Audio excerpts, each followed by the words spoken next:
Under number 16, motion, adoption of report of Sessional Committee on County Public Accounts and Investments on accounts of county governments for financial year 2014-2015. Senator Professor Kamar. Mr. Speaker, thank you for giving me the opportunity to support the adoption of this report on the financial operations of the county executive for the financial year 2014-2015. Mr. Speaker, I would like to start by congratulating the committee for doing an excellent analysis of the report from the Auditor General. Mr. Speaker, the analysis has made far-reaching recommendations on various counties and has exposed the performance of our governors in many ways. Mr. Speaker, I would like to touch on a few that affect my own county of Uasin Gishu. Mr. Speaker, one of the observations of the committee which really bothered me was the observation that the county governments are not submitting documents to the Auditor General for audit purposes. This affects Uasin Gishu as it affects a number of counties. And this raises a lot of concern, Mr. Speaker, because if the executive committees or CECs or the governor are not able to substantiate any of the expenditures, it's very worrying.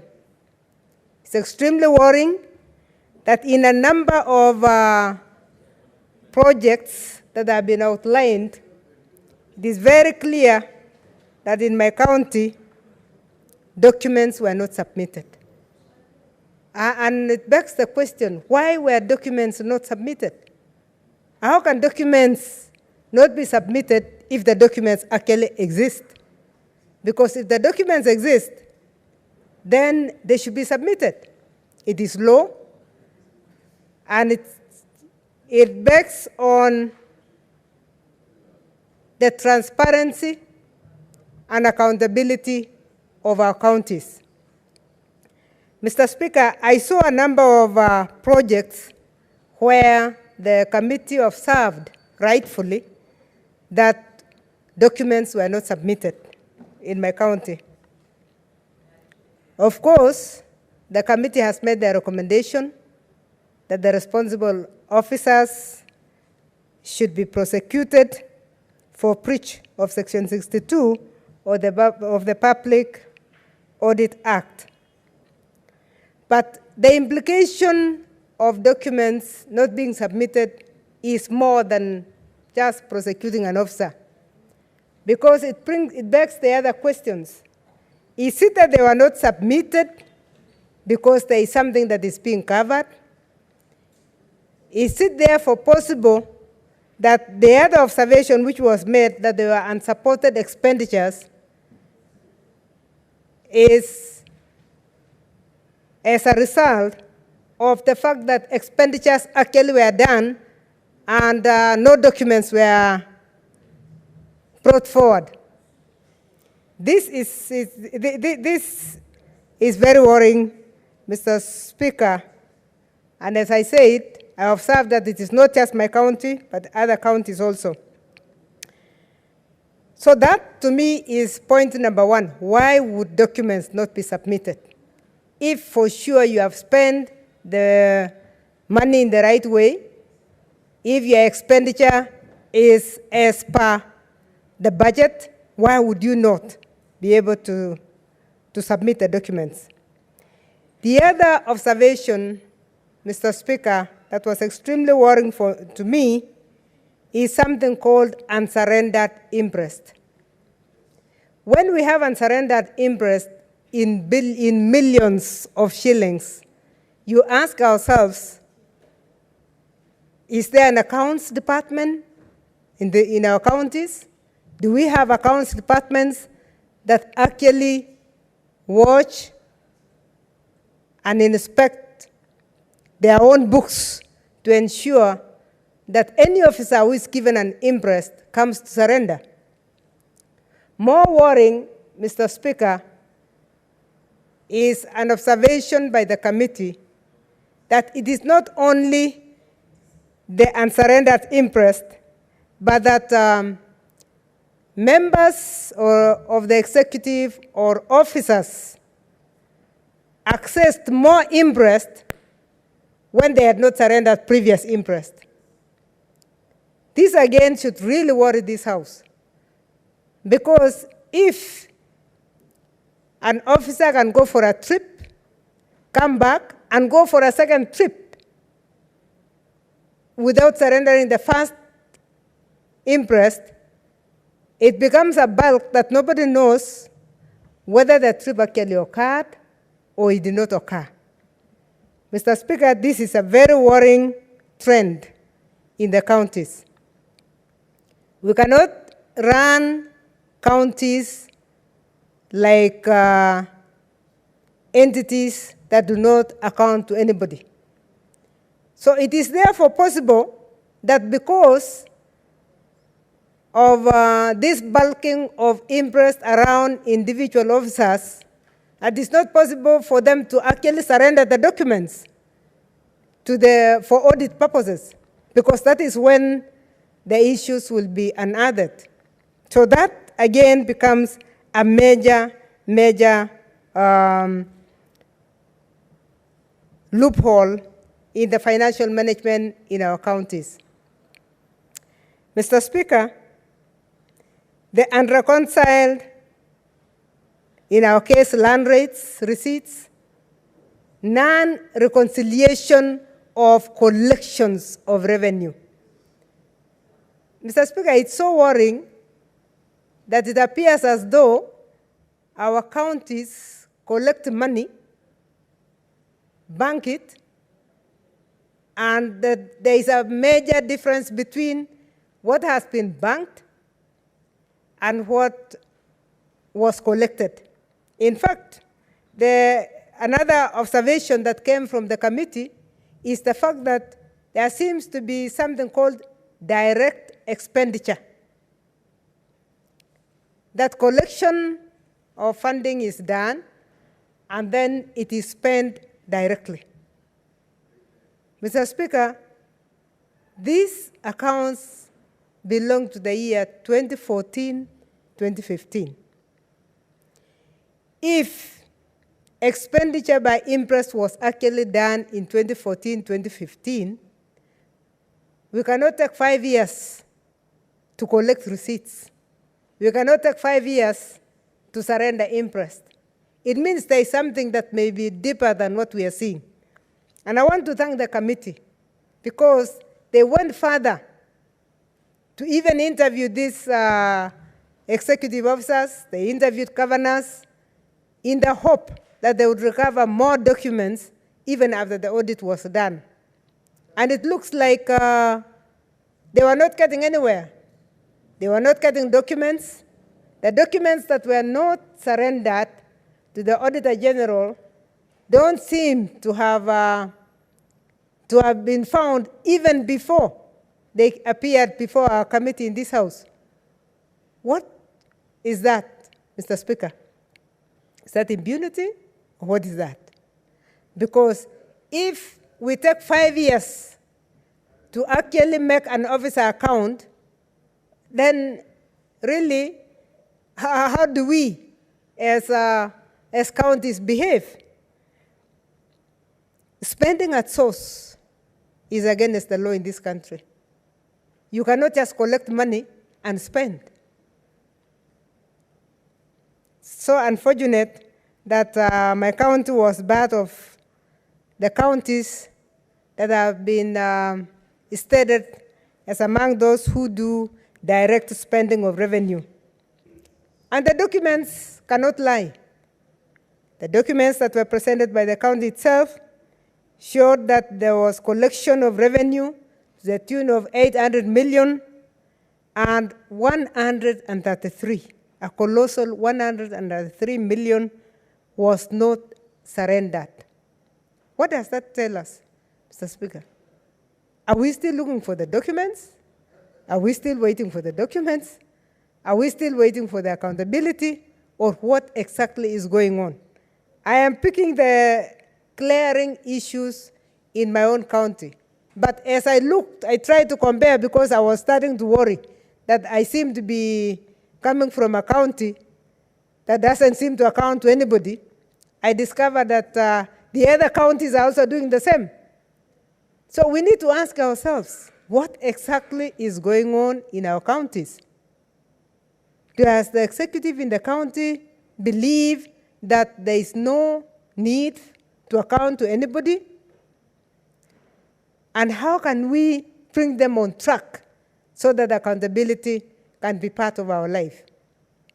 Mr. Speaker, the laws that we have are supposed to put us on track. We don't need any other law to make us to be on track. And I want to thank the committee because they were very clear on items that they said prosecute the officers that are concerned, on items that they said interest must be paid by the officers, whether the officers are there or not. Because we know that we are talking about books of 2014, 2015, and it appears as though some of the officers we are talking may have actually left because of the changes in 2017. Some of the governors that were retained also changed their officers. So some of the officers who may have contravened the law may be out. But they're in Kenya, and they are Kenyans, and they must be prosecuted as per the recommendation that came from the committee. Mr. Speaker, what I started worrying about is what happens after our committee has given these very strong recommendations. What happens when a recommendation has been given that the DCI, the ESCC, moves in to prosecute? Do they actually move, or we are still having another setback of implementation? Because unless we set standards of spending at the county level, standards of accountability, standards of transparency, Mr. Speaker, we might come back next year to look at the books of 2015, 2016, and we just keep piling reports, and not going anywhere. We must start thinking about what to do. But there is a very strong recommendation which I admired from the committee again, although I wasn't very sure whether they have identified how to get a solution. That is the capacity building of our MCAs. The members of the county assembly should be the first point of alerting the country that there is a problem. We need to identify exactly how to deal with that, because according to the recommendation from the committee, they have rightfully said that the MCAs should have the capacity to interrogate the reports that come from the Comptroller of Budget. And I want to thank the committee because they have moved us a step forward by demanding that the Comptroller of Budget, even at the county level, gives reports to senators. Now, we receive the same reports that our MCAs have. But we know that they don't have the capacity to deal with it and to monitor. That was an observation that I thought they have identified the problem. But how are we going to solve? Because truthfully, the MCAs are supposed to interrogate the reports of the Comptroller of Budget. They should be doing first-line oversight before we read the reports from the Auditor General. They should be able to say that projects are going on and they have been delayed because of non-payment, but they are not able to do that. Is it just that they are not reading the reports from the Comptroller of Budget, or is it possible that there is something else that is going on that we do not understand? Mr. Speaker, participating in the budget cycle is the responsibility of the county assembly. The county assembly is supposed to move with the budget process right from the proposals from the executive straight into the public participation process, where they are part of those who are putting inputs as to what is going to be budgeted for, listening to the public to ensure that the public has has put in the right inputs. Then they are supposed to monitor the expenditure itself. Do they have the capacity?